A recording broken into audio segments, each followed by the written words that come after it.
My name is Tom Pensick. I'm a resident of Palo Alto. I'm interested in exploring the possibility of a resolution in council to pledge not to tap the gas enterprise funds at the end of the year, given the run-up in gas prices and the pain being experienced by Palo Alto residents. So just to recap, the city of Palo Alto has its own utility.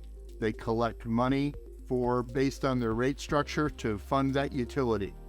The current gas prices that we're experiencing are a market aberration. I'm not arguing about the fact that the gas is expensive and that there's various market forces that are constraining the supply. I'm not arguing that we should have done this or we should have done that to buy fuel futures, and that's not my issue. My issue is, if there is any money left in the gas fund at the end of the year, at the end of the fiscal year, then it would be good politics and good for the city and good for the residents if the council would pledge now not to tap those funds, but to leave them in the enterprise funds for next year to soften and reduce the need for a rate increase.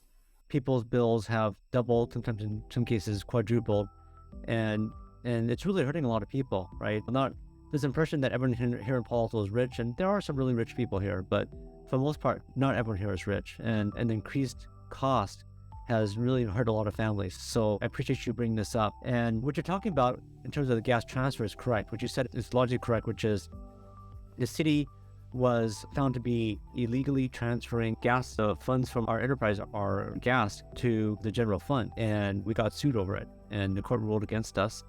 And so that's why we had to, in Measure L, the last election, we had to put something on the ballot to legalize it, right?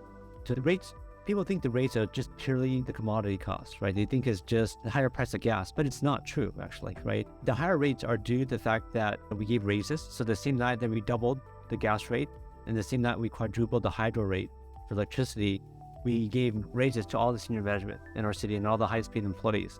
So we did that.